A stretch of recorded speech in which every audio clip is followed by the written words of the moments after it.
अभ्यास का महत्व सीख देने वाली कहानी।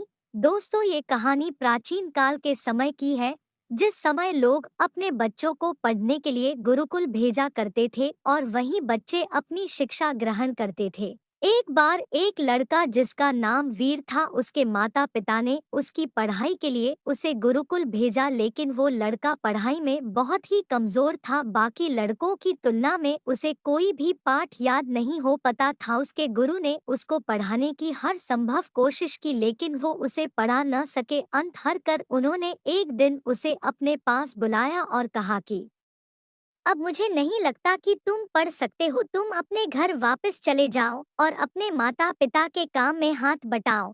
अपने गुरु की ये बात सुनकर उसे बहुत दुख हुआ कि वो पढ़ नहीं सकता है, लेकिन वो कर भी क्या सकता था। फिर वो वहां से अपने घर के लिए निकल गया। रास्ते में चलते चलते उसे बहुत प्यास लग गई। वो इधर उठार पानी की तलाश करने लगा। फिर थोड़ी दूर जाने पर उसे ने देखा कि कुछ औरतें मटके में पानी ले जाने के लिए जा रही। उसने उनसे पूछा तो उन औरतों ने बताया कि आगे एक कुआं है जिसमें से वो पानी लेने जा रही। वो भी उनके साथ चला गया। वहां जाने के बाद उसने देखा कि लोग एक पतली सी रस्सी की मदद से उस कुएं में से पानी निकाल रहे थे। वो भी पानी पीने के लिए उस कुएं के पास गया तो उसने देखा कि कुएं पर कई निशान बने हुए थे।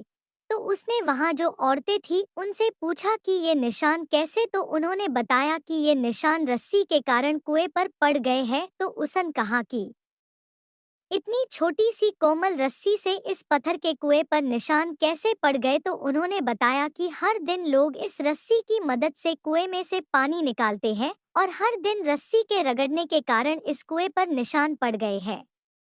तब उस लड़के ने सोचा कि यदि हर दिन रगड़ने के कारण इस पतली सी रस्सी से इस पत्थर पर निशान पड़ सकते हैं, तो हर दिन अभ्यास करने से मैं पढ़ क्यों नहीं सकता। ये सोचकर वो पानी पीकर घर जाने की जगह फिर से गुरुकुल चला गया और अपने गुरु से कहा कि वो पढ़ना चाहता है। उसने कहा कि अब वो पूरे मन से पढ़ेगा और तब तक पढ़ेगा जब तक वो पूरी शिक्षा ग्रहण नहीं कर लेता। उसके गुरु ने उसका जोश देखकर उसे फिर से गुरुकुल में रख लिया। अब उसके गुरु भी उसका और सहयोग देने लगे। फिर एक दिन ऐसा भी आया कि उस लड़के ने अपनी सारी शिक्षा ग्रहण कर ली और आगे जाकर एक महान व्यक्ति बना।